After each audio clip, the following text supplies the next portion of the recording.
Chapter 1. The Offer She Couldn't Refuse. Clara Mitchell never thought her life would come down to a banker's shrug. Yet here she stood, in her late father's beloved bookshop, her hands clenched at her sides as the man from the bank shook his head apologetically, his words cold and polite. "I'm sorry, Miss Mitchell. The loan is denied." Again, Clara swallowed hard.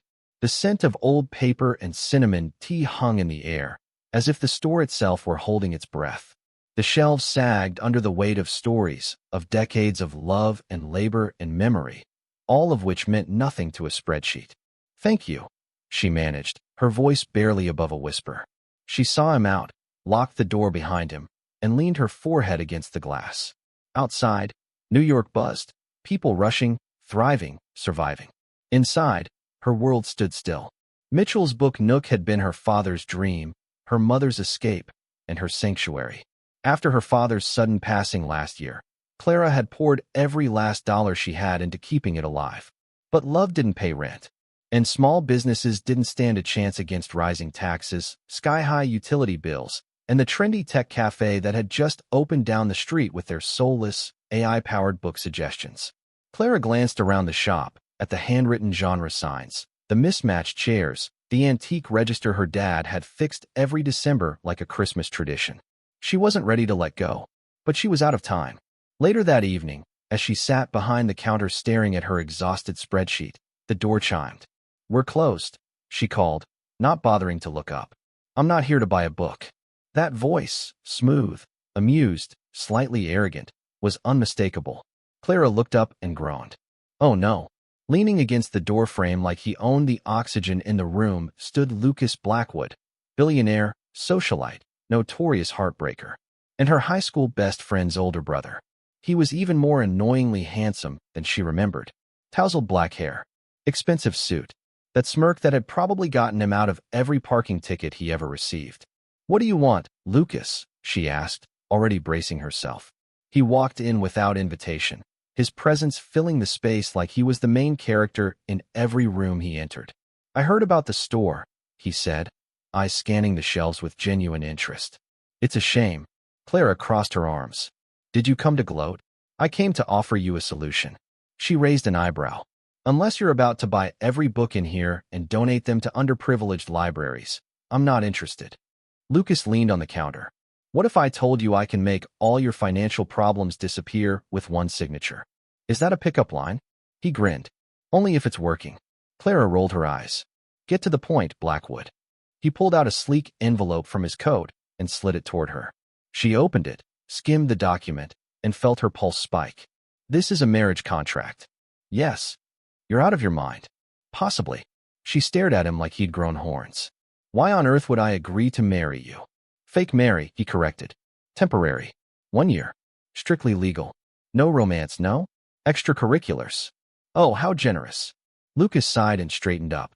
"I need to be married by the end of the quarter to inherit my grandfather's estate and maintain my board seat at Blackwood Holdings. It's old school, ridiculous, but binding. And you couldn't find someone from your endless rotation of Instagram models. I need someone smart, trustworthy, with no interest in my money. Someone I already know, at least enough to make this believable. And that's me," she said, incredulous. He shrugged. "You were always honest. Always hated me. I still do." "Exactly. Which is why you're perfect. No messy feelings." Clara tossed the contract back at him. "I'm not for sale." He didn't flinch. "It's not a sale. It's a trade. You help me. I pay off your business debts. You keep the shop. 1 year. Then we go our separate ways." Clara hesitated. Everything in her screamed no. It was insane. It was reckless. It was Lucas. But the numbers in her budget spreadsheet didn't lie. And neither did the ache in her chest every time she thought about locking up the shop for good. "What's the catch?" she asked warily. "There will be events," he said. "Galas, charity dinners, business functions. We'll need to appear convincingly in love." She narrowed her eyes.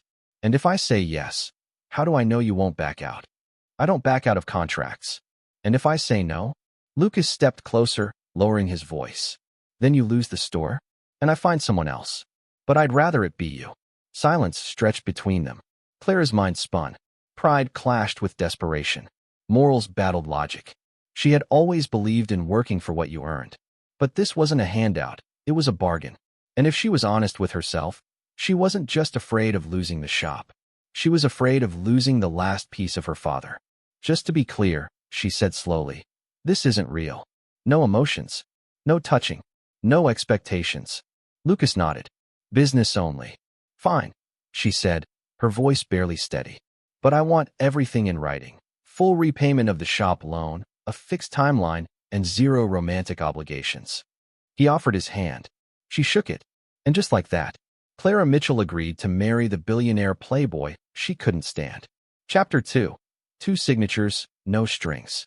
By the time Clara Mitchell returned home that evening, the surreal weight of her decision hit her like a wave. She dropped her bag on the kitchen table and leaned against the counter, trying to remember when her life had become something out of a soap opera. Marrying Lucas Blackwood, the man she once accused of being allergic to commitment, sincerity, and meaningful conversations, was not on her 2025 vision board. But neither was losing her father, or watching the bookstore bleed money week after week. Desperation does strange things to people, even honest people, even people like her. She pulled out the manila envelope he'd left her and opened it again. Inside, the contract felt heavier than paper, pages thick with cold clauses and perfectly spaced legal language.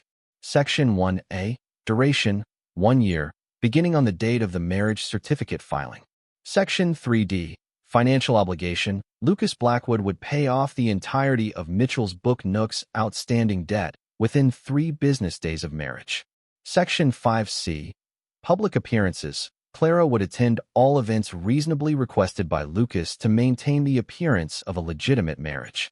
Section 7F, termination, the contract could be terminated early only by mutual agreement or breach. And then the clause she had demanded. Section 9A, romantic limitations, no physical or emotional intimacy shall be required, expected, or implied. She ran her fingers over that last line. No feelings, no strings, just paper and pen and 2 fools playing dress-up for the world. The next morning, she met Lucas at a private law office in Manhattan. He was already seated at the polished mahogany conference table when she arrived, scrolling through emails on his phone like a man who'd never known uncertainty. Clara hesitated at the door. He looked perfect. Tailored navy suit, crisp white shirt, no tie, just the first 2 buttons undone like he belonged on the cover of a high society magazine. She, by contrast, had slept 3 hours, debated her decision 17 times, and chosen the most neutral outfit she owned: black trousers, a simple blouse, and a ponytail that refused to cooperate. Lucas looked up, gave her a once-over, and nodded approvingly. You look like someone ready to ruin her reputation. Clara scowled. You look like someone who enjoys ruining things. He smirked. Touché. The attorney, a calm, middle-aged woman named Ms. Darby, entered and handed them both pens. Miss Mitchell, she said kindly, I'll walk you through everything before you sign. Mr. Blackwood has already reviewed the agreement and made no changes to your requested clauses. Clara sat down. Let's get it over with. 30 minutes later, it was done. 2 signatures. 1 forged marriage. 0 actual trust. Lucas tucked the papers into a leather folio and leaned back. Well, darling, we're officially betrothed. Don't call me darling. Wife then. Clara stood up. How about Clara? Boring, but fair. He followed her to the door. Wait, she said, turning. When's the wedding? Lucas grinned. This Friday. Civil ceremony. Private. No guests. Her mouth dropped open. That's 4 days away. You said you wanted this to be business. No need for flowers and fireworks. She stared at him. Do I get to wear white? Only if you want to offend irony. She rolled her eyes and stormed out. Lucas followed at a comfortable pace, hands in his pockets, watching her retreat with something between amusement and admiration. For a woman who looked like she might cry and punch someone at the same time, she still held her head high. He liked that. Too much. Friday came too fast. Clara spent most of it numb. Her sister, Emily, had called from Boston, offering to come visit. Clara declined. She didn't have the energy to lie about this yet. At noon, a black car arrived outside the bookstore. Lucas stepped out first, all black suit and sunglasses, looking like a man walking into a press conference, not a courthouse. He opened the door for her. She stepped in without a word. The ceremony was brief, sterile, and awkward. The justice of the peace raised a brow when Clara didn't smile for the photo. Not exactly thrilled, are we? He joked. Lucas answered smoothly. She's just overwhelmed with joy. It comes out looking like nausea. Clara smacked his arm, lightly, but with intent. The photo snapped mid-slap. Perfect. They were pronounced legally married at 1:42 p.m. She barely had time to process it before Lucas whisked her into the car again. We're meeting my grandmother tonight, he said. Clara blinked. Excuse me. Dinner. 7 sharp. Don't wear black. She hates funerals. What if I have plans? He tilted his head. Do you? She didn't. He knew it. Lucas's grandmother, Eleanor Blackwood, lived in a penthouse above Central Park. She was 90% diamonds, 10% bone. Clara had never been more nervous in her life. Lucas stood beside her at the entrance, straightening her collar like a stylist, not a husband. You'll be fine, he murmured. Just smile. She's old, not blind. She's going to know we're faking it. She suspects everyone's faking everything. The door opened before she could respond. And there stood Eleanor Blackwood, tall, elegant, and staring at Clara like she was a stock report. You must be the book girl, she said without preamble. Clara nodded. Clara Mitchell. It's nice to meet you, ma'am. Eleanor turned. Come in. Let's see if you're as tolerable as you look. Dinner was served by 2 silent staff in white gloves. Eleanor grilled Clara between bites of poached halibut. What are your political views? Neutral, mostly. Do you plan to work after marriage? I run a bookstore. For now. Lucas tried to deflect. Grandmother, maybe ask her what books she likes. Eleanor ignored him. Children. Clara coughed. I beg your pardon? Do you want them? Clara fumbled with her water glass. Someday. I think. Noted. By dessert, Clara's nerves were shredded. But she hadn't fled. And that, apparently, earned her Eleanor's respect. You're less dreadful than the last one, the woman declared. Clara arched a brow. There was a last one? Lucas winced. Eleanor sipped her tea. She wore fake lashes and fake sincerity. You, at least, seem capable of coherent thought. High praise, Clara muttered. Lucas gave her hand a discreet squeeze under the table. Clara froze. It was just a show, just part of the role. But her fingers didn't pull away. Not right away. After dinner, they rode the elevator in silence. Clara leaned against the mirrored wall. That woman terrifies me. She terrifies Wall Street. She thinks I'm barely tolerable. Lucas shrugged. That's practically a marriage blessing in this family. Clara turned to him. You've done this before? He looked away. Not like this. Then what was she talking about? Lucas didn't answer. Clara studied his profile, the strong jaw, the subtle tension around his mouth. He was hiding something. She wasn't sure she wanted to know. Not yet.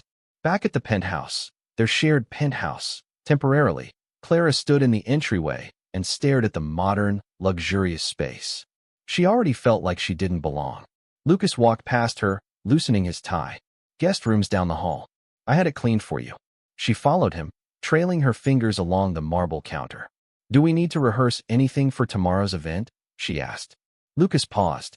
What do you mean? I mean, should we practice our story? How we met? The proposal? He turned slowly. You think I haven't already memorized your bio, your family history, and your Goodreads profile? Clara blinked. You read my Goodreads? He smirked. I had to understand what I was marrying. She blushed, actually blushed, and cursed herself for it. Lucas gestured toward the hallway. Get some sleep, Mrs. Blackwood. The real games begin tomorrow. She watched him disappear into his room and let out a breath she didn't realize she'd been holding. This was a contract, a business arrangement. It didn't matter that his smirk was charming, or that she'd just signed away the next year of her life to a man who could buy a city block without blinking. She would keep her heart out of this. She had to. Chapter 3, The Man Behind the Mask. Clara had always believed that silence could speak volumes. But in the Blackwood penthouse, silence was deafening. It crept in between conversations and lingered behind closed doors.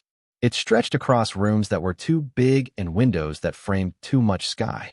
Even though Lucas's home was beautiful, all clean lines and expensive art, it felt cold. And Clara didn't do cold.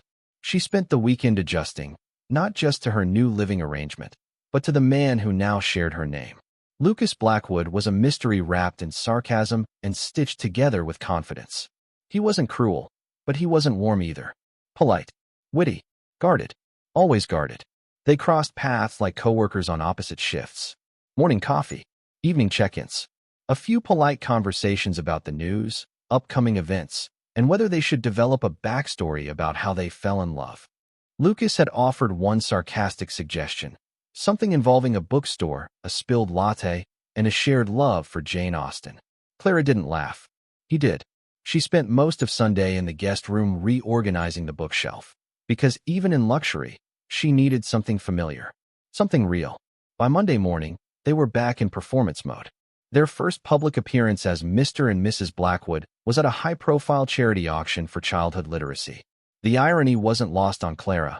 She actually cared about the cause. Lucas just cared about the cameras. Ready to smile for people who hate us? He asked as their car pulled up to the venue. Clara adjusted the neckline of her navy blue dress. I smile at customers who leave coffee stains on vintage editions. I'll manage. Lucas laughed, and it caught her off guard. It was low and real, not smug or rehearsed. She turned her head to look at him, and for a fleeting second, he didn't look like the arrogant billionaire she'd once loathed. He just looked tired and handsome, but she tried not to notice that part. Don't worry, he said, voice softer. We'll be in and out. Smile, wave, hold my hand occasionally. You know, the basics. Clara hesitated. Are we going to pretend affection? He offered his arm. Strictly professional hand-holding. She took it. It wasn't just warm, it was steady. She hated how steady it felt. The ballroom glittered with wealth. Crystal chandeliers, champagne flutes, and polished laughter echoed across marble floors. Everyone here knew everyone else, and all of them knew Lucas Blackwood. Whispers followed their every step. That's her. The bookshop girl? She's normal. She's beautiful. She's after his money. Clara kept her chin high and her shoulders squared. Lucas leaned in and whispered, You're doing great. Are they always like this? She murmured. Always.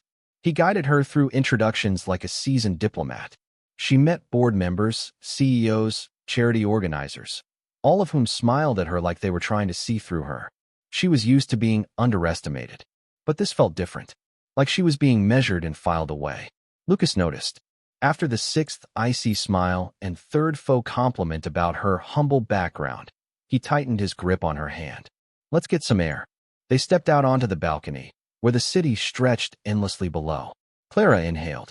Remind me why people enjoy these events?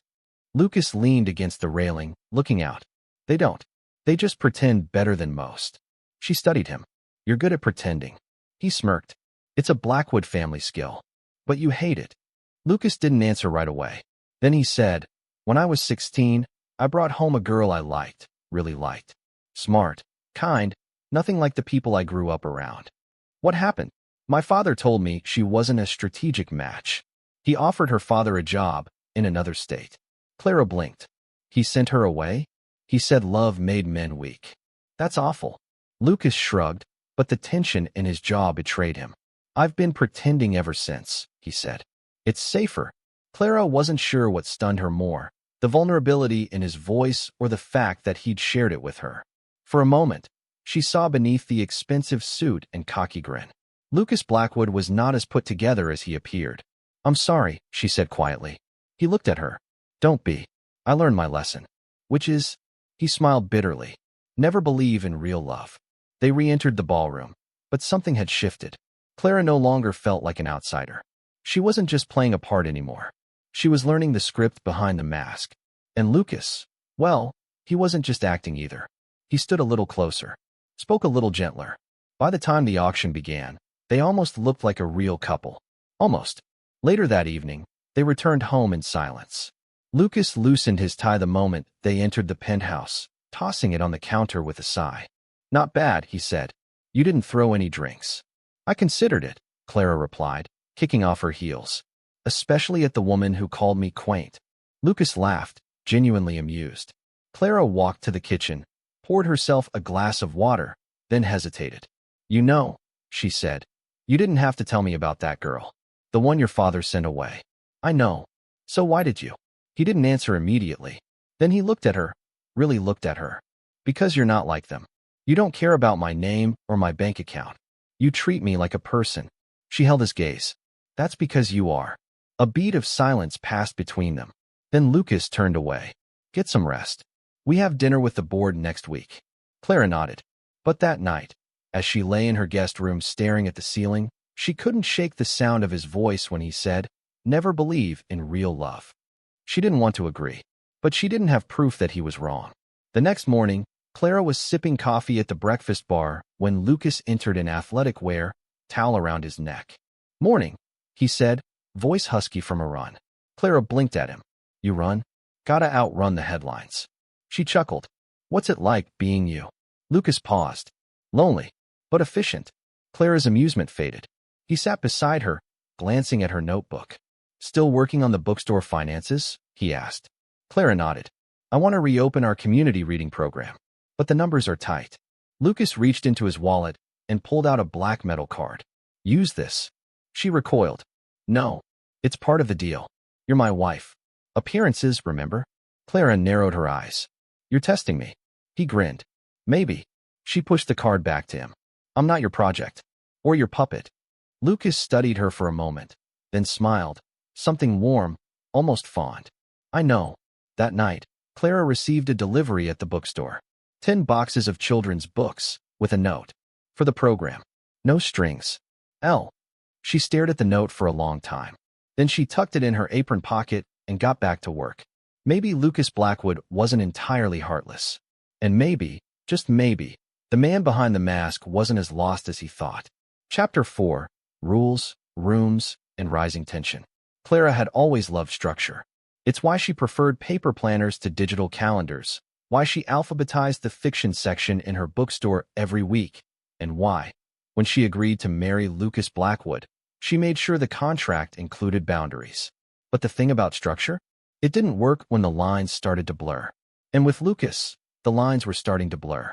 3 days after the gala, Clara found herself standing in the Blackwood penthouse kitchen at 6:45 a.m., staring at the espresso machine like it was judging her. "Do you want me to help?" a sleepy voice asked behind her. She jumped.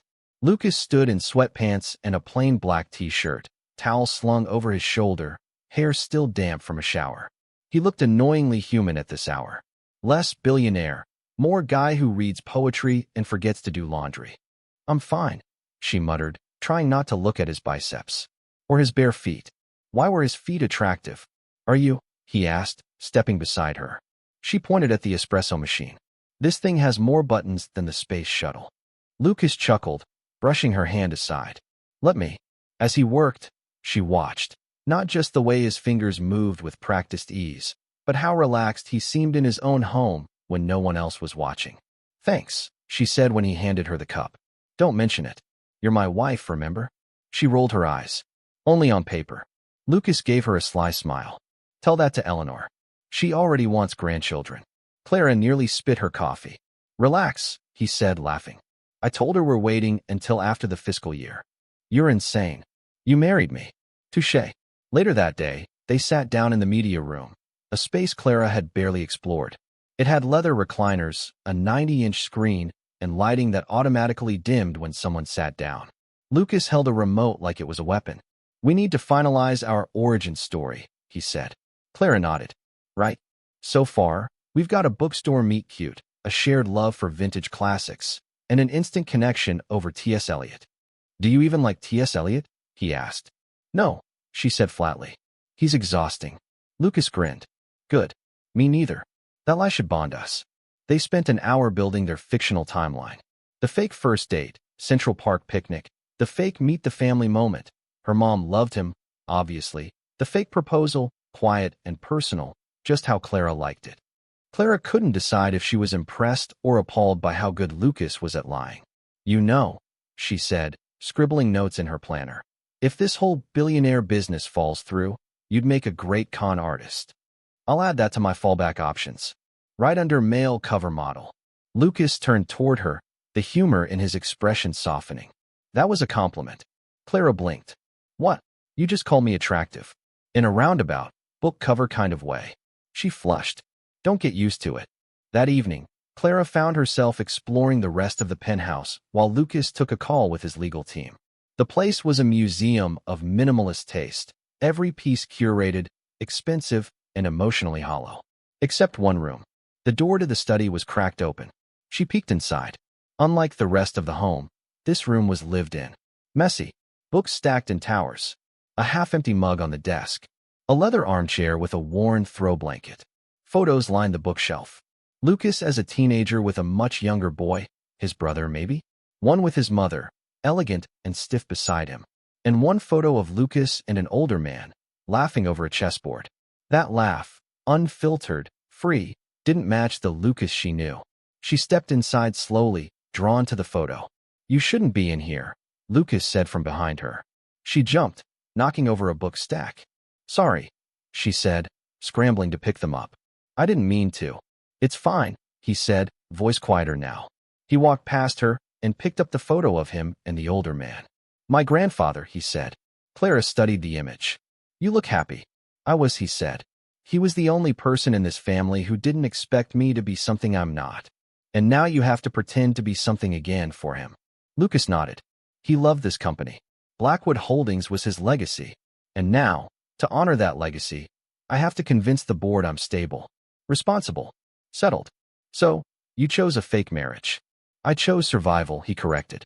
Clara looked at him, really looked, and saw the man beneath the polished exterior. He wasn't just playing pretend. He was protecting something, maybe even himself. That night, Clara lay in bed and stared at the ceiling. The penthouse was too quiet. No creaky floors, no street noise, no hum of the heater like back home. She turned to her side, thought of Lucas's laugh in that photograph, and wondered who he'd be if he ever stopped pretending. The next morning, Lucas knocked gently on her door. "I made pancakes," he said. "And coffee. Real coffee, not espresso machine chaos." She opened the door, surprised. "You made pancakes? Don't look so shocked." "I can cook. Let me guess, from a recipe called Bachelor Brunch?" He smirked. "It's a secret family recipe. Requires a sense of humor and boxed mix." She followed him to the kitchen and found the table already set. For a man who lived his life in meetings and mergers, he'd created something that felt normal, like breakfast between two people who might have shared this life under very different circumstances. They ate in silence for a while before Clara spoke. "We need to talk about boundaries." Lucas looked up. "That sounds serious." "It is," she said. "We're living together. People think we're married. If we're not careful, this could get confusing. For you or for me." She blinked. "What?" Lucas leaned forward, eyes steady. "Are you worried you'll fall for me?" She laughed, sharp and defensive. "You wish." He smiled, but it didn't reach his eyes. "Relax, Clara. I know the rules. This isn't real." She nodded. "Good. Because once this year is over, we go back to our separate lives." "Agreed. And no flirting." Lucas raised an eyebrow. "Define flirting." She narrowed her eyes. "Don't test me." He chuckled. "Fine. No flirting. No touching. And no pancakes without prior written consent." She tried not to smile. Failed. The rest of the week passed in awkward harmony. They shared space, but not emotions. Choreographed smiles. Shared schedules. Practiced hand-holding at public events. But in private, they kept their distance. Until Friday night. Clara was curled up on the media room couch with a book when Lucas walked in. "No work tonight?" he asked. She shook her head. "Just needed a break." He flopped into the chair beside her, looking exhausted. "Long week. 3 mergers. 2 interviews. 1 fake marriage." She glanced at him. "So just the usual." He sighed. "You know, sometimes I wonder what it would have been like if I'd chosen something else." "Like?" He shrugged. "Teaching. Architecture. Anything that didn't turn me into a brand." Clara tilted her head. "Why didn't you?" "My last name." He said it like a burden. And maybe it was. Clara closed her book. "Lucas." He looked at her, and for the first time, she saw something vulnerable. Not in his suit. Not in his smirk. In his silence. She reached out, then stopped. Boundaries. No touching. No feeling. But still, her voice softened. "You're allowed to want more than survival." Lucas stared at her, then nodded just once. "I know," he whispered. "I just don't know how." Chapter 5. The first real fight. Clara hadn't meant to overhear. She had simply walked into the kitchen to grab her phone charger. The soft murmur of Lucas's voice stopped her in her tracks. "I don't care if the board's nervous. She's playing the part. Perfectly, in fact." There was a pause. Then his voice dropped again. "No, she doesn't suspect anything. She signed exactly what we needed. That's all that matters." Clara froze. Her fingers tightened around the charger cord, heart hammering in her chest. She should have walked in, announced herself. But something held her back, a sick, sinking feeling she couldn't name yet. Lucas's tone wasn't cruel, but it was distant. Cold. Like she was a pawn. Like she was a business deal, not a person with a heart and a history. Just keep the board pacified until the next quarterly vote. After that, I'll have control. Then we can dissolve the marriage with no fuss. That last part hit her like a slap. No fuss. Of course. This was what she'd agreed to. She had signed a contract, read every clause, reminded herself daily that it was temporary. But hearing it spoken aloud, so casually, so clinically, made it feel like something inside her cracked. She backed away before he could see her, walked quietly back to her room, and shut the door without a sound. The next morning, Lucas walked into the kitchen, expecting coffee and sarcastic banter. Instead, he found Clara already dressed, standing by the door with her purse over her shoulder and fire in her eyes. Going somewhere, he asked. Yes, she said coolly. I'm spending the weekend at my sister's. Lucas blinked. Your sister's in Boston. I know. I booked a last-minute train. He tilted his head. Since when do you do anything last minute? Since I realized I needed space. Lucas's jaw tightened slightly. Is this about last night? What happened last night? She said, all innocence. Oh, right. You talked about me like I'm a chess piece on your little boardroom battlefield. Lucas's expression shifted. You were listening? I live here, she snapped. Forgive me for walking into the kitchen in my own home. He sighed. Clara. No, she interrupted. Don't Clara me. You stood there and reduced everything we've been doing, every smile, every event, every sacrifice, into a strategy. No fuss, remember? Lucas ran a hand through his hair. It's not what you think. Then enlighten me. What is it? He hesitated. I'm under pressure. This board is. Spare me the billionaire stress sob story, she cut in. I came into this arrangement with honesty. Boundaries. Respect. You gave me lies and boardroom tactics. I never lied. You didn't have to, she said. You just let me believe I mattered. That silenced him. She turned to leave. Clara, wait. She paused at the door. Her voice, when it came, was quieter, raw. You don't get to ask me to fake a marriage, pretend to be your partner, share your world, and then treat me like I'm invisible the second I leave the room. Then she was gone. Lucas stood in the silence that followed, heart pounding. For the first time in years, he didn't know what move to make. Boston was a welcome escape. Clara hadn't told Emily the truth, not exactly. She'd simply said she needed a weekend to reset. Her sister, warm and intuitive, had taken one look at her and offered hugs, tea, and a spare room. On Saturday morning, Clara sat at the kitchen table, a steaming mug of lemon ginger in her hands, staring out the window. Emily sat down beside her. You're not okay. Clara managed to smile. I will be. You want to talk? She shook her head. It's complicated. Emily nodded. Is it about the shop? No.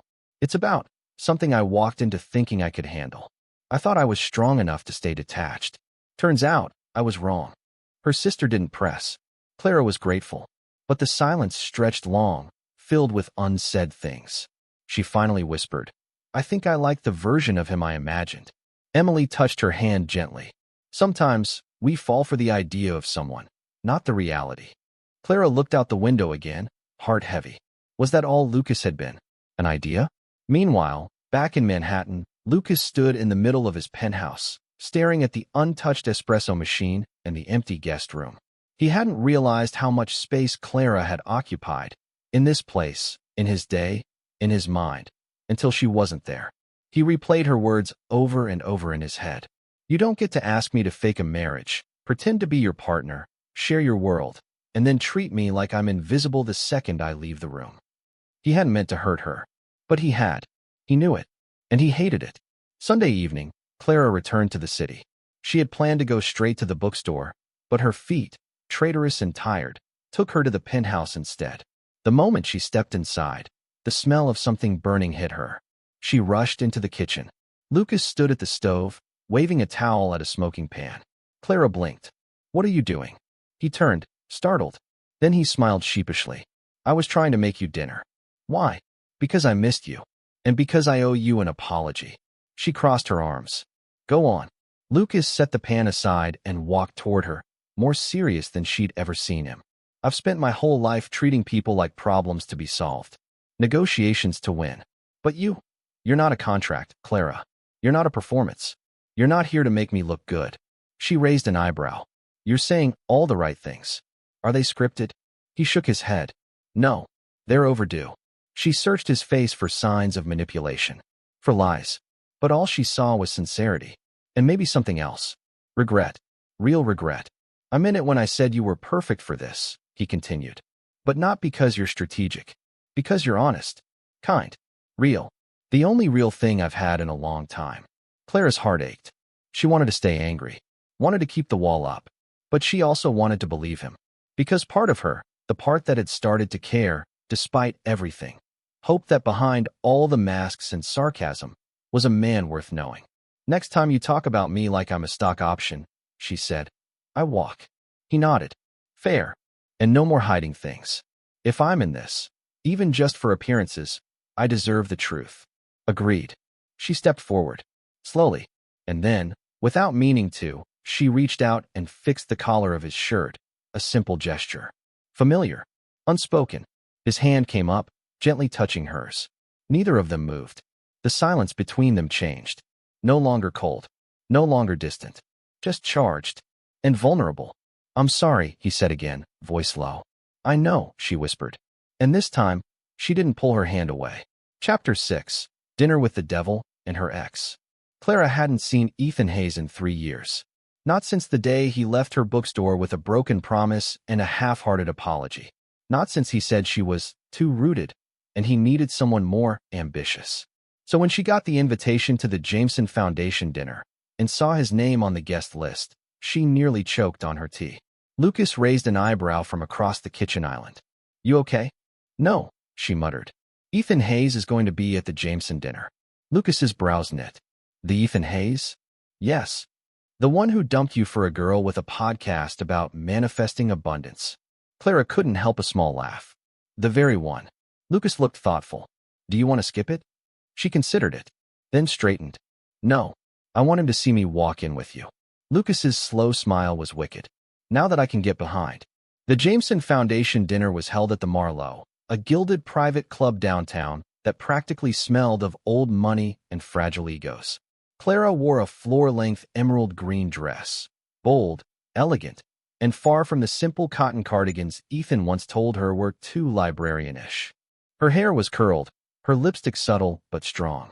Lucas hadn't looked away from her since she stepped into the room. Remind me, he whispered as they ascended the staircase. Are we faking tonight, or can I actually enjoy looking at you?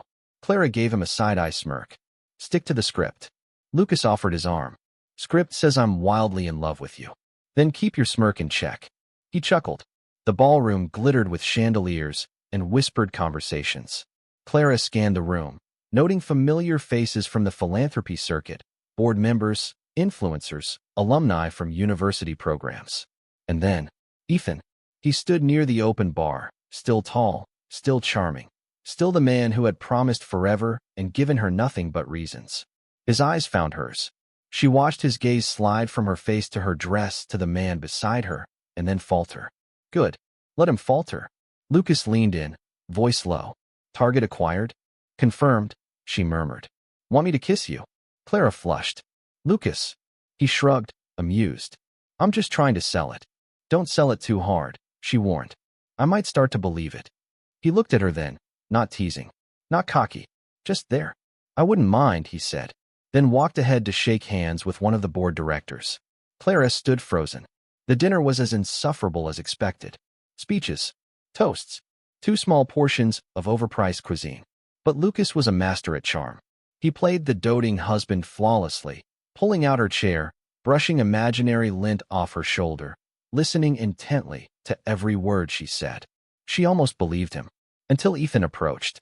Well, Clara Ellison, he said, that old familiar smirk still intact. Or should I say, Clara Blackwood. Clara stood, smile icy. Ethan, you look exactly the same. Flattering or insulting? Lucas stepped forward, extending a hand. Lucas Blackwood, Clara's husband. Ethan hesitated a beat too long before shaking it. Of course. I've read about your merger with the Halstead Group. Impressive. Thanks. I hear you've been coaching startups. Still chasing big dreams, are we? Clara nearly snorted. Lucas's voice was perfectly polite and laced with steel. Ethan turned back to her. You look incredible, Clara. She always does, Lucas said easily, slipping an arm around her waist. Clara didn't even flinch this time. Ethan's smile faltered. I still think about you, you know, he said, too quietly for anyone but her and Lucas to hear. Clara blinked. Lucas's hand tightened slightly. I don't, she said, then turned back to her seat. Lucas followed, jaw tense but calm. You okay? He asked once they sat. She took a deep breath. He used to think I wasn't enough. Now he sees I never needed him. Lucas looked at her, not the way a fake husband should. Not like someone keeping up appearances, but like a man who meant it. You've always been more than enough, he said quietly.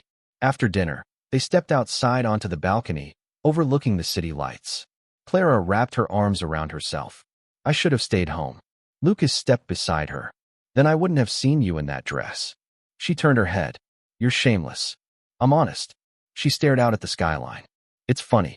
I thought if Ethan saw me happy, successful, loved, it would feel like winning. And does it? No, she whispered. It just feels hollow. Lucas didn't respond right away. Then he said, You don't need to win anything, Clara. You're not in competition with your past. She looked at him. His jaw was strong, his eyes softer than she'd ever seen them. This was supposed to be a transaction, she said. But you keep showing up like it's more. Lucas's voice was low. Maybe it is. Her breath caught. What are we doing, Lucas? She whispered. He stepped closer. I don't know. But for the first time in years, I want to know. Clara blinked up at him.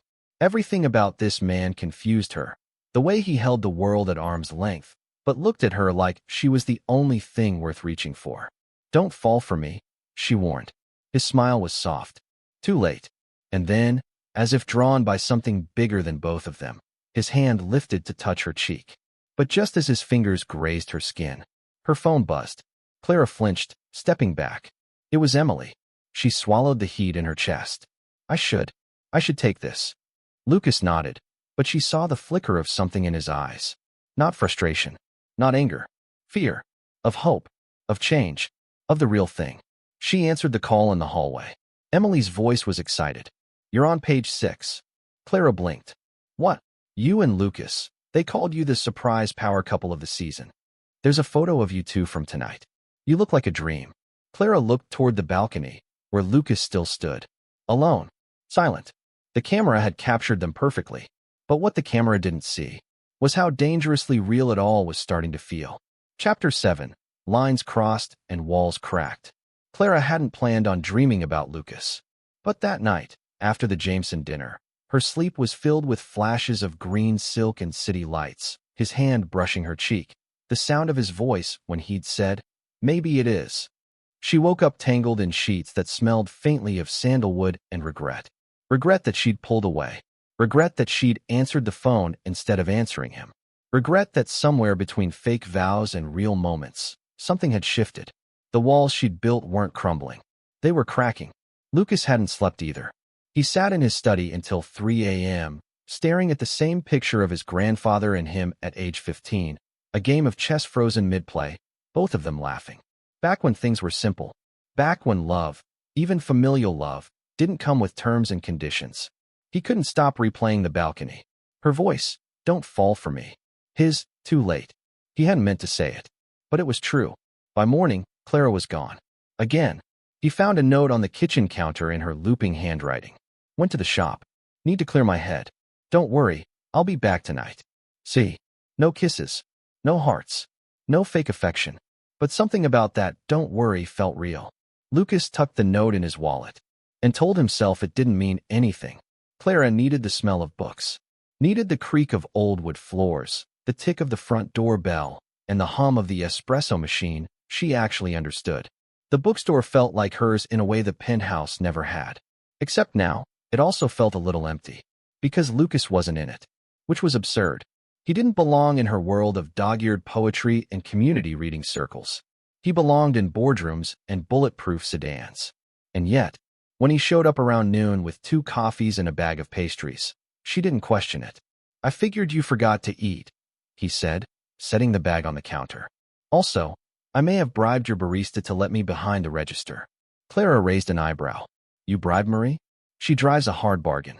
Something about giving her niece a shout-out on my company's Instagram. Clara chuckled despite herself. You're shameless. I'm thoughtful, he said. There's a difference. She eyed him. You don't strike me as the bring pastries to make peace type. Lucas leaned on the counter, eyes warm. You've changed what type I am. That stopped her. I thought we were keeping boundaries, she said, more softly now. He nodded. We were. But then you looked at me like I wasn't made of stone. And suddenly, the boundaries felt more like excuses. Clara swallowed. She didn't have a response. Just a heart beating way too fast. They sat in the little nook by the window and ate the pastries, sharing bites and stealing glances. For the first time, it didn't feel like they were pretending. It felt like life. Messy. Honest. Real. Lucas reached for the last raspberry Danish and froze. You want it? Clara grinned. We can split it. I'm a billionaire, Clara. I don't split pastries. She broke it in half and handed him a piece. Then consider it charity. After lunch, they wandered the aisles. Lucas read aloud the first lines of random books in dramatic accents. Clara laughed until her stomach hurt. At one point, he found her old favorite, Persuasion, and read her the letter from Captain Wentworth in a surprisingly heartfelt voice. She blinked at him, stunned. Where did that come from? Lucas shrugged, trying not to smile. I told you I had layers. She stared at him, trying to hide the warmth flooding her chest. You're dangerous, she whispered. Lucas's eyes darkened. So are you. They stood too close. Too long. Until the doorbell chimed, breaking the moment. A customer. Saved by retail. That evening, they returned to the penthouse in silence. Comfortable, unforced silence.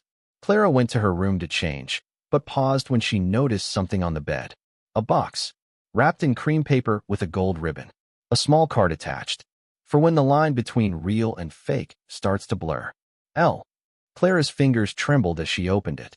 Inside was a fountain pen. Not just any pen. A limited edition Marlowe quill, vintage ink set, and a monogrammed journal with CB embossed on the leather. Her breath caught. Lucas must have ordered it days ago. Before she knew she wanted it. Before he probably knew what it meant. She sat on the edge of the bed, overwhelmed. Dinner was quieter than usual. They didn't need words. Not tonight. Afterward, they both reached for the dishes, bumping hands. Lucas looked at her. You're not just good at pretending, Clara. What do you mean? He tilted his head, studying her. You make people believe again. In things they forgot mattered. Clara didn't trust her voice, so she just whispered. Thank you for the journal. You're welcome. I didn't think you were paying attention. He reached out, tucked a strand of hair behind her ear. I pay attention to everything about you. The air shifted. She stepped back. Not far, just enough to steady herself. I need to go right, she said, voice shaking. Lucas didn't stop her, but as she walked down the hall, she could feel his eyes on her back. And it felt like both a promise and a warning. That night, she filled the first page of the journal with something she hadn't written in years. A letter. To herself. Dear Clara, if you're reading this someday, long after this fake marriage ends and the cameras fade, remember this moment. The way he read poetry like it mattered. The way his eyes softened when you laughed. The way he made you feel seen. Don't confuse it for love. But don't deny that it meant something. Because it did. And maybe, for now, that's enough. You. She set the pen down and wiped a tear she hadn't meant to shed. Then closed the journal. And her eyes. Lucas sat in the study, staring at his phone. His brother had texted earlier. Evan, saw the photos from the Jameson event. She looks good on you. Don't mess it up. Lucas sighed. Too late for that warning. He didn't want to admit it. But he was falling. And the deeper he fell, the more he feared she wasn't falling with him. Chapter 8. Secrets, siblings, and something like jealousy. Clara hadn't expected Lucas's brother to look so young. Evan Blackwood was the opposite of Lucas in nearly every way. Taller by an inch or two, lankier, his wavy brown hair tousled like he'd just left a university library. He wore an open smile and a threadbare MIT sweatshirt, and he greeted Clara with a hug so natural, she almost forgot they were strangers. Wow, Evan said, stepping back to look at her. You're even prettier than the photos. Clara blinked. Photos. Lucas, walking in from the kitchen with drinks, smirked. Evan stalked my socials. I researched, Evan corrected. Big difference. Clara laughed, and just like that, The tension eased. They settled into the living room. Evan sprawled comfortably across one side of the couch, sipping lemonade while Lucas took the armchair, his signature posture, guarded, composed, observant. "So," Evan said, "how did you two actually meet? I want the real story, not the Blackwood PR version." Clara and Lucas exchanged a glance. He raised a brow. "You want to tell it?" She nodded. "We met at my bookstore," she said. "He came in looking for a gift for his mother." Evan grinned. "That tracks. Lucas is terrible at gift-giving. I got her a signed first edition of Little Women," Lucas said mildly. Clara turned.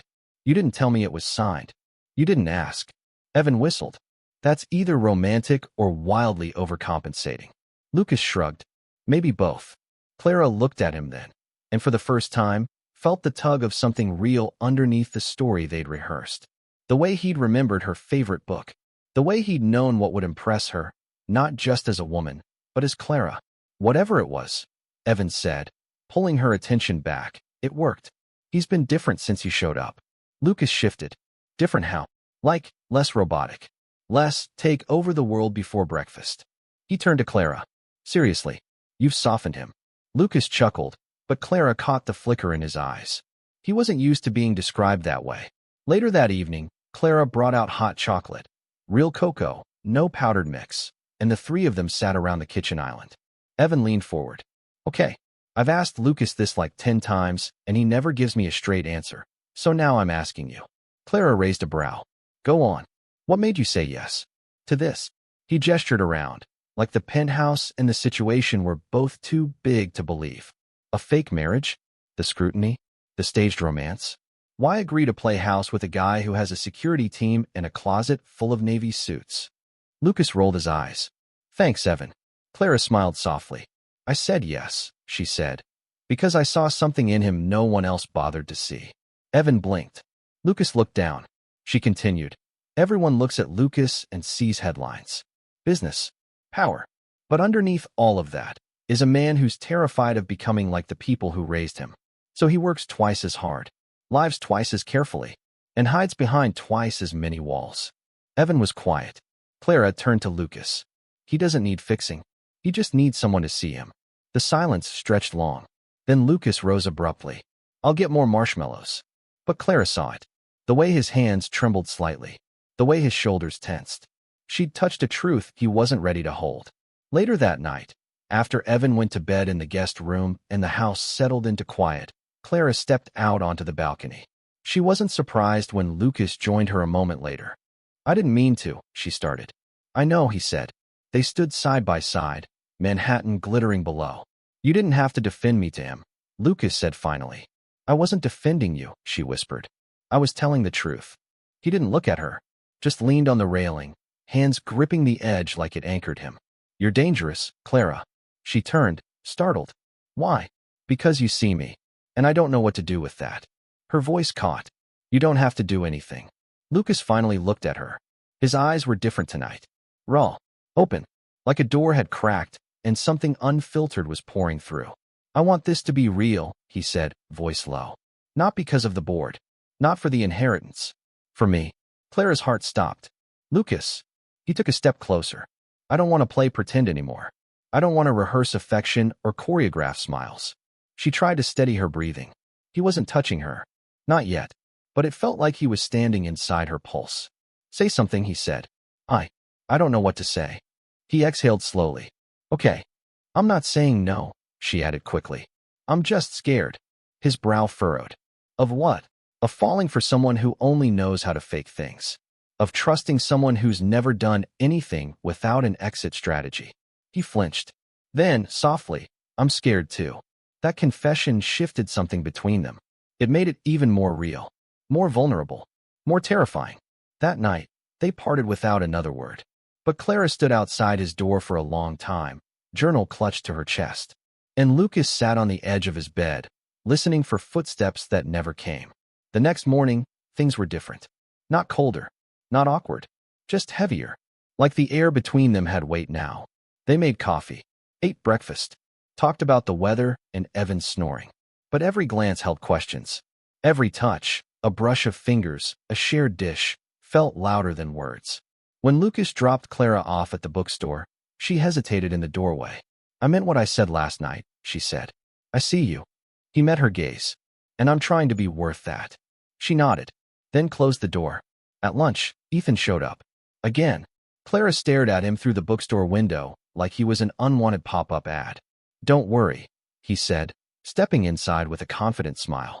I'm not here to stir anything up. Then why are you here? To apologize.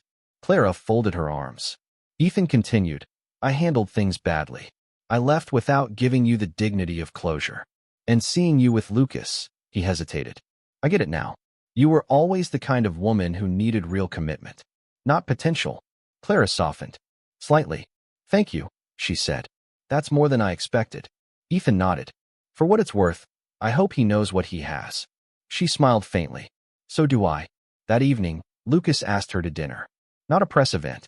Not a charity gala. Just dinner. No photographers. No script. Just them. And for the first time since the contract was signed, Clara said yes without hesitation. Chapter 9. No more scripts. No more shields. Clara stood in front of the mirror in her room, brushing a final curl into place. This wasn't just another dinner.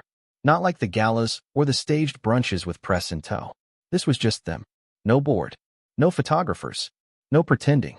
That should have made it easier. Instead, her hands were trembling. She hadn't even picked a dramatic dress, just a soft navy wrap one with a modest neckline and flowing sleeves. But somehow, she felt more exposed than ever. Because tonight, she wouldn't be playing a part. And neither would he. Lucas was waiting by the elevator in a simple black button-down, sleeves rolled to his elbows, top buttons undone just enough to be distracting. He held a single gardenia. Clara blinked. You brought a flower? Lucas smiled. Figured you'd appreciate something rare. Gardenias only bloom for a short season. She took it carefully. It's beautiful. So are you. He didn't say it with flirtation or performance. He said it like a truth. And that made her heart ache. They didn't go anywhere fancy. Lucas surprised her with a quiet rooftop bistro nestled above a family-owned bookstore on the Lower East Side. There were no white-gloved waiters, no influencers posing for stage selfies, just fairy lights, the scent of warm bread, and a violinist playing something soft and classical in the background. This is, Clara looked around. Perfect. I wanted you to feel at home, Lucas said. She looked at him. You remembered the bookstore. I remember everything about you. Her breath caught. She didn't know how to respond. So she sat, hands folded, trying not to show how much he was getting under her skin. Over soup and artisan bread, they talked, really talked. Not about mergers or press schedules or who was playing what role. They talked about childhood, about the worst dates they'd ever been on, about dreams that got buried under obligations. Lucas admitted he once wanted to be a marine biologist. Clara confessed she still wrote poetry but hadn't shared it with anyone in years. Why not, he asked. She hesitated. Because someone I cared about once told me it was a waste of time. Lucas frowned. He was wrong. She smiled softly. He also thought coffee was evil and wore toe shoes. Lucas grinned. Definitely wrong. By the time dessert came, lemon tart with a hint of lavender, she'd forgotten to be nervous. Lucas reached for her hand, slow and intentional. She let him, and for the first time, didn't feel the need to pull away. After dinner, they walked 2 blocks down to a small jazz bar. No press, no fans, just the hum of a saxophone and the comfort of warm lighting. Lucas bought her hot chocolate instead of wine. Clara teased him. He just smirked. Some things are better sweet. She sipped it. You're right. They sat close, their arms brushing, the quiet between them filled with meaning. I never imagined this when we signed that contract, Clara whispered. That we'd end up here. Lucas's voice was low. Neither did I. Are we still pretending? He turned fully toward her. Do you feel like this is pretend? She shook her head. Lucas brushed his fingers against her cheek. Then no. No more scripts. Clara felt her heart thud against her ribs. Because this man, this guarded, ruthless, brilliant man, wasn't holding back anymore. And she didn't want to either. Back at the penthouse, they rode the elevator in silence. But it wasn't uncomfortable. It was charged. Lucas turned to her as the doors opened. I'm not going to ask you to stay, he said. Because I want you to choose it. Clara swallowed. Lucas, I'm falling in love with you, he said, quiet and clear. Not the version of you from the contract. You, the stubborn, Curious, cinnamon coffee-drinking poet who walks into rooms like she belongs. Her eyes stung. She hadn't realized how much she'd needed to hear something like that, not just from anyone, but from him. She stepped inside. "Then I guess I'm staying," she whispered. Lucas's breath caught, and for the first time since this whole fake marriage charade began, he leaned down and kissed her. Soft, gentle, no performance, no pressure, just lips on lips. A promise written in silence. They didn't go further than that. No rushing, no pushing, just hours of talking on the couch, her head on his shoulder, his arm around her waist. At some point, she fell asleep, and he stayed right there, heart beating steady beneath her cheek. Because this was what he hadn't known he needed. And it was real. In the middle of the night, Clara stirred. Lucas was still awake, fingers tracing circles on her back. "You're not sleeping," she murmured. "I'm afraid it'll all disappear when I wake up." She pulled back just enough to look at him. "I'm not going anywhere." He smiled faintly. "Even when the contract ends?" She hesitated. "Then, only if you want it to." He pulled her close again, burying his face in her hair. "I don't." And Clara knew. No matter what the future held, tonight had changed everything. Chapter 10. The Clause That Changes Everything. Clara woke up to the sound of her phone buzzing insistently on the kitchen counter. She was still in her wrap dress from last night, curled up on the couch under one of Lucas's soft cashmere throws. The memory of his kiss lingered on her lips, warm and gentle, like the ending to a chapter she never wanted to stop rereading. Lucas was nowhere in sight, but a steaming mug of coffee sat waiting for her. She smiled, until she checked her phone. 12 missed calls, all from Jenna Carver, her attorney. Clara's chest tightened. She hadn't heard from Jenna since they'd finalized the contract 3 months ago. She picked up the phone and stepped out to the balcony to call her back, the city waking up below her. Jenna answered on the first ring. "Clara, finally. I've been calling all morning." "I was sleeping," Clara said cautiously. "Is something wrong? You didn't read the amendment, did you?" Clara blinked. "What amendment?" Jenna swore under her breath. "Check your inbox. I emailed you 2 weeks ago." Lucas's legal team slipped in a clause. It was subtle, but it changes everything. Clara's heart dropped. "What does it say?" "It says that if the marriage ends before 1 year, you forfeit any ownership in the Blackwood Charitable Trust, and Lucas has full discretion over how the contract is portrayed publicly. That includes press narratives, public statements, and media rights." Clara stared out at the skyline, suddenly dizzy. "What?" "It basically gives him control of your story if you walk away early," Jenna said. "You'd be cut out, and the press could make it look like you were a gold digger, or worse." "But," Clara's voice trailed, "he told me we'd revise the contract together, that we'd keep everything clean." Jenna paused. "Maybe he meant to, but the clause is signed, and it's in effect." "I'm sorry, Clara. You need to be careful." The call ended, but Clara couldn't move, couldn't breathe. Had he tricked her? Had all of it, the journal, the kiss, the gardenia, been nothing more than a calculated tactic? A way to keep her quiet? A way to own the narrative? Her stomach churned, because for the first time in years, she'd let herself believe. And now? It felt like the ground beneath her had disappeared. Lucas found her in the study 20 minutes later, standing by the fireplace, arms crossed tightly across her chest. "You're up early," he said. "I was going to cook you breakfast." She turned, slow and deliberate. "You added a clause." His smile faded. "What?" "In the contract. Your legal team sent an amendment I never saw, probably buried in some update packet. It gives you full rights over how our marriage is portrayed if I leave before the 1-year mark." Lucas's face went still. "I didn't know they sent it." "But you signed it," she said, voice quiet but sharp. "And now, if I leave you, even if it's amicable, you get to paint the story however you want, even if it ruins me." Lucas's jaw tensed. "Clara, don't," she cut in. "Don't lie to me. Please. I didn't plan it this way. But you let it happen." Her voice cracked. "And you didn't tell me. After everything." He stepped toward her. "I was trying to protect both of us. That clause was meant to keep the board from spinning the story against me. But it gave you power over me." Lucas's voice dropped. "I would never use it against you. You already are. Because now I don't know what's real anymore, Lucas." Her eyes brimmed. Was any of it real? He didn't answer fast enough. And in that silence, her heart broke. Clara left, not in a storm of tears or shouted accusations. Just quietly, deliberately. She packed a weekend bag, took her journal, and walked out of the penthouse without another word. Lucas didn't stop her. He just stood in the doorway like a man watching the one thing that ever made him feel human slip through his fingers. She stayed with Emily that night. Her best friend didn't ask questions, just handed her tea and let her cry. By morning, Clara had a headache and a heart that felt like it had cracked clean down the middle. She believed him, believed in them, but maybe she'd fallen for an illusion, for a version of Lucas that never really existed. Lucas didn't sleep. He didn't eat. He didn't take his morning meetings. He sat on the floor of his study, back against the wall, holding the stupid journal he'd given her, the last piece of her he had left. Evan dropped by mid-afternoon, took one look at him, and cursed. She found the clause, didn't she? Evan said. Lucas didn't look up. She's gone. Then fix it. Lucas exhaled. She thinks I used her. That I manipulated her into staying with me, so I wouldn't lose face. Evan crouched next to him. Did you? No, Lucas's voice cracked. God, no. Then tell her the truth.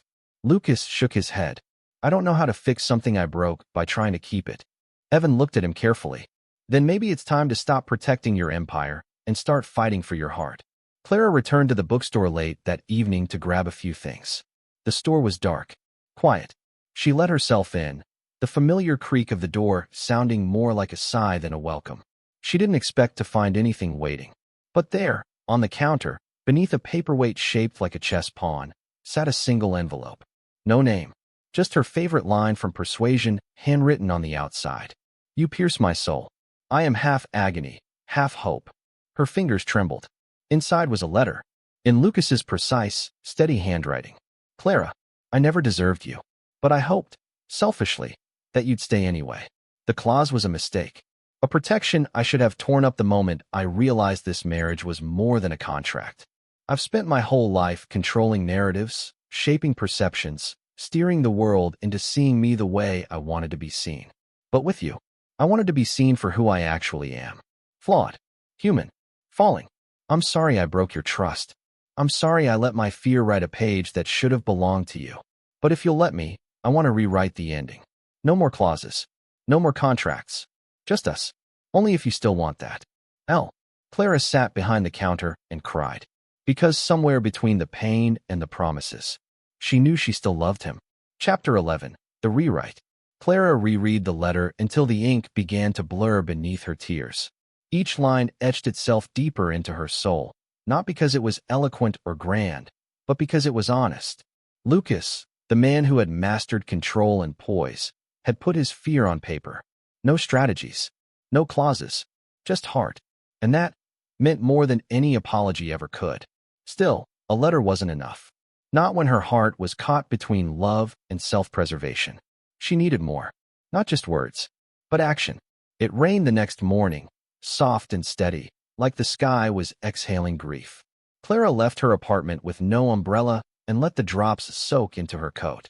She walked 10 blocks to the Blackwood Tower, her boots splashing through puddles like a woman on a mission. Security tried to stop her at the front desk, but she simply said, "Tell Mr. Blackwood that his wife is here." Lucas was mid-meeting when his assistant rushed in. "She's here," Riley whispered. He didn't need to ask who. Lucas stood so fast his chair clattered to the floor. The boardroom fell silent as he left without explanation, heart racing, soul already at the elevator before his body caught up. Clara stood in the middle of his office, dripping rain onto his polished floors, her hair damp and curling slightly around her face. She held the letter in one hand, and a second sheet of paper in the other. "I read it," she said softly. Lucas swallowed. "I meant every word." "I know." Silence. Thunder rolled in the distance. "I'm scared," she admitted. "Not because of what you did, but because I still want this. Even after everything." Lucas stepped forward slowly. "Clara, I need to trust that the man I'm choosing isn't the man who hides behind contracts." She lifted the second page. "So I wrote my own rewrite." She handed it to him. He unfolded it. It was short. Amendment to the amendment. Effective immediately. All clauses regarding narrative control, public portrayal, and forfeiture are void. This marriage, if it continues, will do so without scripts, without secrets, and without terms.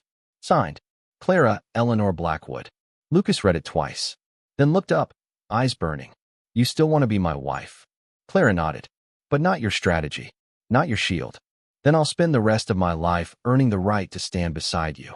Not as a brand, but as your man. Her heart cracked wide open. She took a breath and stepped into his arms. They held each other like the storm around them couldn't touch what was being rebuilt in the quiet of that office. Lucas kissed her hair. I don't want to live without you. You won't have to. That evening, Lucas drafted a formal press statement. The marriage between Clara and Lucas Blackwood is not a PR arrangement. It is not a business deal. It is real, flawed, beautiful, and deeply personal. Any speculation otherwise is false. We ask for privacy as we build something worth keeping, out of the spotlight. It was short. It was bold. And it was the first time Lucas Blackwood chose hard over optics. They spent the rest of the weekend outside the city. Lucas whisked her away to a quiet lakeside cabin owned by one of his mother's old friends. No cell reception. No boardroom emergencies. Just them. Clara wrote pages of poetry for the first time in years. Lucas made pancakes and burned the first 3. They laughed until they cried. They talked about where to go after the 1-year mark. Not whether they'd stay married, but how they'd make their life truly theirs. Would they move somewhere quieter? Would they adopt? Would Clara ever want to write full-time? They didn't have all the answers, but they had each other, and that was finally enough. On the last night at the cabin, Lucas brought out a ring box. Clara looked at it, confused. You already gave me a ring.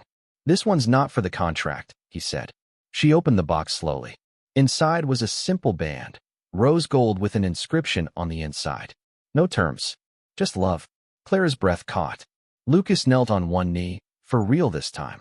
No media, no lawyers, just me, asking you to marry me again. Tears streamed silently down her cheeks.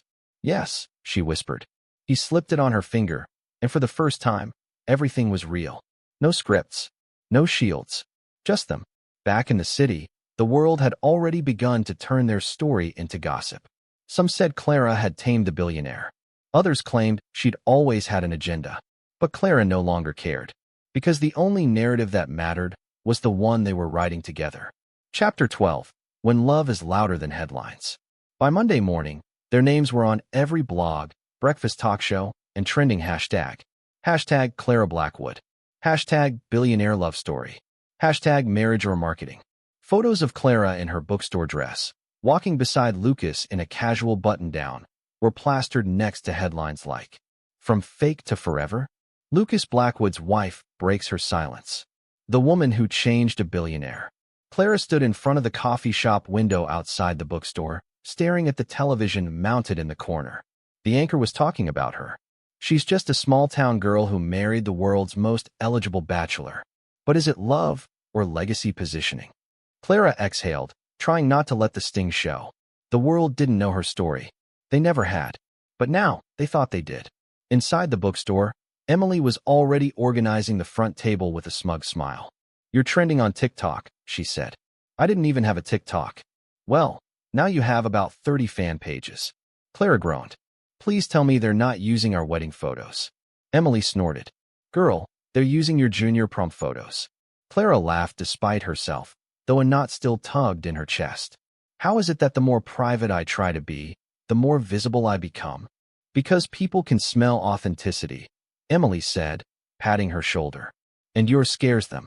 Lucas had offered to release a joint statement again, something polished and clear. But Clara had said no. Let's stop trying to correct the story, she told him. Let's just live ours.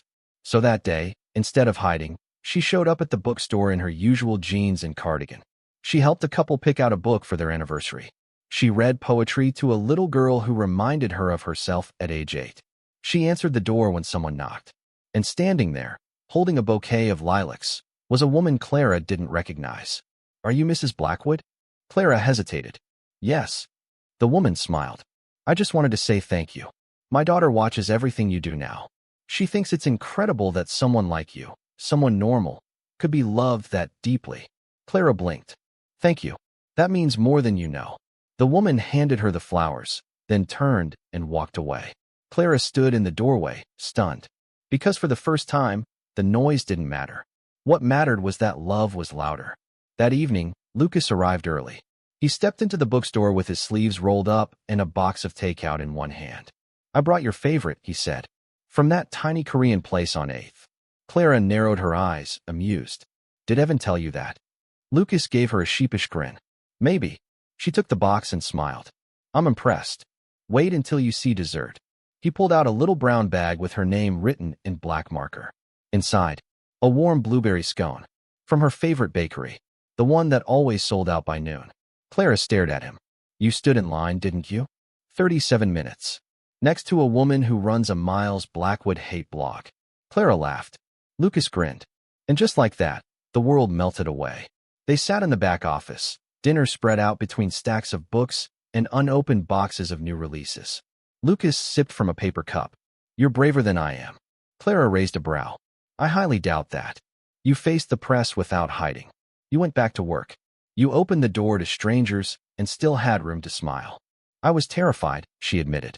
But you still showed up, he said. That's what bravery looks like.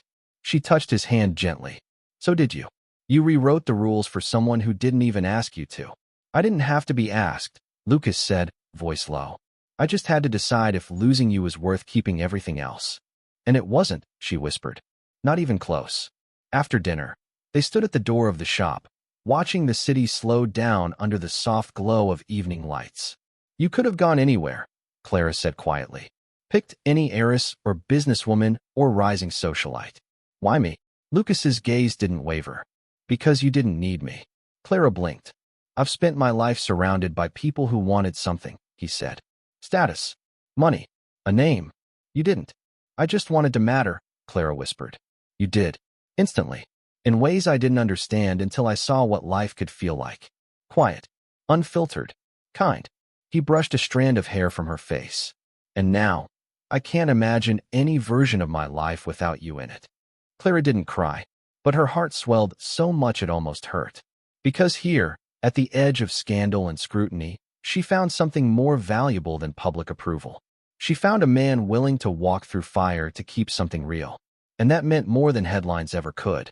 Later that night, they danced in the bookstore. No music, just the hum of the city outside, the creak of wood floors, and the soft rhythm of their breathing. Clara's head rested against his chest, and Lucas held her like he finally understood the difference between having someone and treasuring them. The world would keep talking, but it didn't matter, because their story wasn't being written by headlines. It was being lived, one quiet moment, one brave step, one honest promise at a time. Chapter 13. The Truth About Forever. Clara had always believed that some things weren't meant to last forever. Summer days, first crushes, quiet afternoons in bookstores. But somewhere along the way, she'd started to believe that she wasn't meant for forever either. Maybe because her father left before she turned 9. Maybe because every boyfriend she'd had either got bored, distant, or distracted. Or maybe because for so long, she'd wrapped herself in independence like armor, strong enough to stand, but too guarded to be held. Until Lucas. They were exactly 2 weeks from their 1-year anniversary when the final clause expired. Clara stood by the kitchen window of the penthouse, tea steeping in her hands, watching as the rain glazed the skyline in mist. Lucas entered quietly, his movements slow, thoughtful. Something was on his mind. She turned. Everything okay? He nodded, but his eyes said otherwise. I need to tell you something, he said. And I need you to hear it before the board meeting tomorrow. Clara set her cup down. He pulled a folded paper from his back pocket. I went to the lawyers last week. Had the prenup revoked. The trust clause is void. The inheritance doesn't hinge on this marriage anymore. She blinked. I didn't want anything tying you to me that wasn't built on love, he said. Clara swallowed. Lucas, that's dangerous, stupid, sentimental, beautiful. She stepped closer, heart aching at the sincerity in his voice. But that's not the hard part, he added. Clara stilled. What is? He looked her dead in the eyes. My father tried to bribe the board. Her breath caught. What? He offered 2 members undisclosed compensation if they could prove the marriage wasn't authentic. He's been trying to sabotage us from the beginning. Lucas, I wanted to protect you from it. From him. But the truth is, if this comes out, there's a chance the board could still try to declare the marriage as a breach of policy. Even now, are you saying they could still challenge the inheritance? I'm saying this might not be over. Clara stared at him, her heart pounding. So what do we do? Lucas took a slow breath. We tell the truth. Together. She met his gaze. What truth? That I didn't fall in love with you because of the contract, or the inheritance, or the way you made the press easier to manage. I fell in love with you, he said, stepping forward, because for the first time in my life, I saw forever, and I wasn't afraid of it. Tears welled in her eyes. I used to think love was about endurance, he whispered. Now I know, it's about presence. It's about showing up when it's hardest, and staying even when you could leave. Clara exhaled shakily. Then I guess we show up. For the board. For the press. For each other. He smiled. Together? Always. The next day, the Blackwood boardroom was full. Clara sat beside Lucas, their hands clasped on the polished mahogany table. Across from them, Mr. William Blackwood, Lucas's father, sat with a smug expression and a thick folder he clearly thought would be his trump card. Shall we begin? He said. The chairwoman nodded. Lucas, Clara, you requested to speak before we review the final marriage clause. Lucas stood, but instead of passing out a statement, he looked directly at the people he once feared would control his fate. This marriage didn't start the way most love stories do, he began. But what grew inside it was real. He turned to Clara. This woman taught me how to stop surviving and start living. She taught me how to stay, how to love without conditions, and how to rebuild trust, even after I broke it. Clara's throat tightened, but she kept her composure. Lucas continued. This isn't about the inheritance anymore, or the trust fund, or the Blackwood brand. This is about the life I've built with someone who turned my world right side up. He turned back to the table. So if that means losing the company to keep my marriage, I'll do it. Gasps echoed across the boardroom. Clara stood next. Lucas and I made a choice, she said. Not just once, when we signed a contract, but every day since. We chose honesty. We chose forgiveness. We chose growth. She looked directly at Mr. Blackwood. And no one gets to write the ending of our story but us. The room fell silent. The board members exchanged glances. And then, the chairwoman leaned forward. Thank you both. We've heard what we needed. The vote was unanimous. The marriage would stand. The inheritance remained intact. And Mr. William Blackwood was formally censured. Lucas turned to Clara, breathless. She smiled. He kissed her, in front of the board, the press, and everyone who doubted them. And for the first time, it wasn't a performance. It was forever. That night, they returned to the bookstore. Clara hung a new sign in the front window. Happily ever after, under new ownership. Lucas raised a brow. Are you planning on keeping me? She laughed. You're officially part of the inventory. He wrapped his arms around her from behind. What section do I belong in? She leaned into him. Rare editions. Priceless. He kissed her temple, and they danced again, among the pages and the quiet and the promises they'd already begun to keep. Chapter 14. What comes after the end? Clara never imagined she'd enjoy Sundays in a penthouse. Not when she'd spent most of her adult life finding comfort in old brick walls and uneven floors. Not when silence once felt like loneliness instead of peace. But now, the soft hum of a French press brewing, the warmth of Lucas's bare feet brushing hers beneath the breakfast table, and the New York Times crossword between them made her feel more at home than ever before. Six-letter word for something worth keeping, she murmured, twirling her spoon through honey. Lucas looked up from his laptop, half smiling. Us. Clara rolled her eyes. It starts with a T. He leaned closer. Try treasure. But I still stand by my answer. She laughed, the warm, easy kind of laugh she never had to hide around him anymore. And it hit her. They were past the story now, past the setup, past the conflict. They were living in the after, and it was beautiful. Lucas had changed. Not dramatically, not suddenly, but meaningfully. He still wore black button-downs and liked structure in his calendar. But he now carved out full weekends without meetings. He read more, actual fiction. He asked questions he didn't already have answers to. And he told her, every day, that he loved her. Not in passing, not performatively, but like it mattered. Because it did. Clara's life was fuller now too. The bookstore had tripled its following online after an accidental TikTok clip of her reading poetry went viral. She started an open mic night once a month. Local authors came. Lucas came, sometimes just to sit in the back and listen. She didn't run from the cameras anymore. She didn't hide behind the idea that she wasn't enough. Because she finally believed she was. One evening, 2 weeks before their one-year wedding anniversary, Clara and Lucas attended a charity gala. the same one where they had once debuted their engagement like a brand rollout. This time, they didn't pose for cameras. They just held hands. Clara wore a simple emerald gown. Lucas wore a quiet smile. No paparazzi moment. No press release. Just two people in love, mingling with purpose. At one point, an older woman with silver-streaked hair leaned toward Clara and said, "You two make marriage look like hope." Clara blinked, touched. "Thank you," she whispered. The woman smiled. "Don't ever forget. What grows after the storm is always the most sacred." That night, Lucas and Clara walked home instead of taking the car. Shoes in hand, heels clicking against the pavement, their fingers laced together under the city's soft glow. "Do you ever think about how it all started?" Clara asked. Lucas smiled faintly. "Almost every day." She looked at him. "Do you ever wish it had happened differently?" He paused. "No," he said finally. "Because if it had, I might have missed you. The real you." She leaned her head against his shoulder. "And I would have missed the man you became," she whispered. "Not the billionaire. Not the strategist. You. The one who makes me feel safe enough to stop pretending." Lucas stopped walking. Turned to her. "You make me want to believe in grace," he said softly. "You made me understand that I don't have to be perfect to be loved." She touched his cheek. "You don't. You just have to stay." He kissed her then, slow and deep, like the final chapter of a novel that would never really end. 1 week before their anniversary, Clara received a large envelope in the mail. From Lucas. No stamp. Just hand-delivered. She opened it cautiously. Inside was a stack of handwritten pages. At the top, in his neat, even handwriting, was the title, The Rewrite, a story of falling into love without knowing it, by Lucas Blackwood. It wasn't a business report. It wasn't a legal document.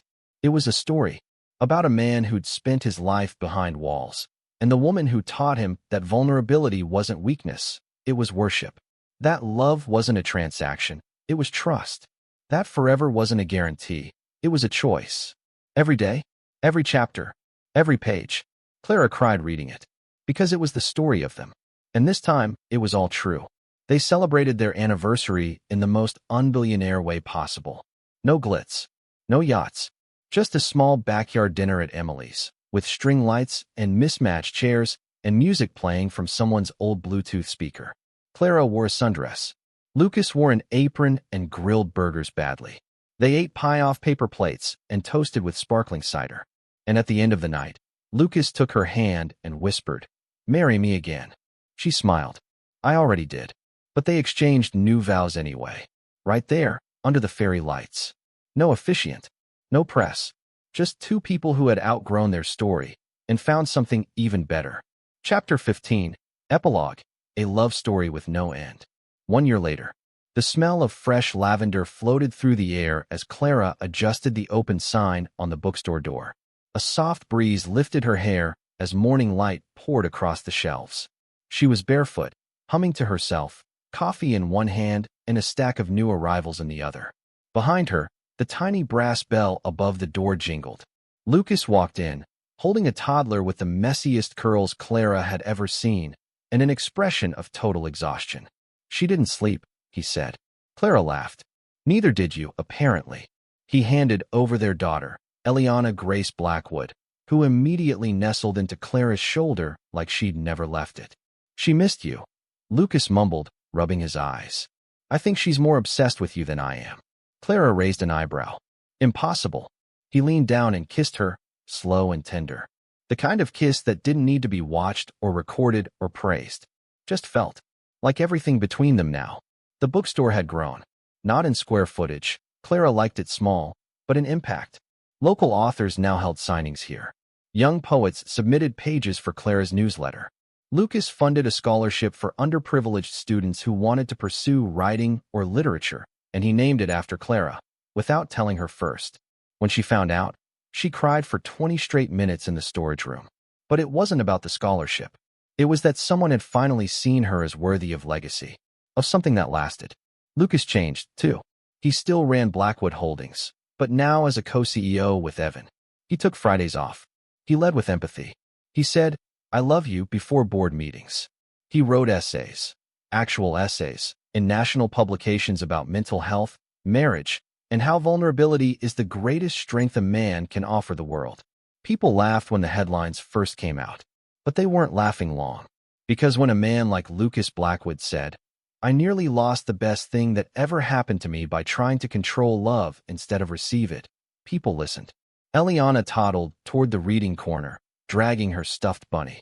Clara watched her, heart full. Lucas stood beside her, wrapping his arm around her waist. "You know," he whispered, "you never did tell me what finally made you stay that night." Clara smiled, thinking back to the night she'd read his letter in the bookstore, the one that changed everything. "I didn't stay for the apology," she said softly. Lucas looked at her, curious. "I stayed because you weren't trying to win," she said. "You were just surrendering." He nodded slowly. "And that's when I knew," she finished. "You weren't fighting for your name anymore. You were fighting for us." Lucas kissed her cheek, eyes wet. "And I always will." Clara's first book was published on their second anniversary. A memoir, soft, poetic, redemptive. The Rewrite: How a Contracted Heart Found Its True Story. It never mentioned Lucas's name, or the inheritance, or the billionaire headlines. It was a story about love, about grace, about how two people, from very different worlds, rewrote their ending by refusing to give up on the middle. It hit the New York Times bestseller list in 3 days. But for Clara, the real reward wasn't the title or sales. It was the email she got from a young woman in Iowa.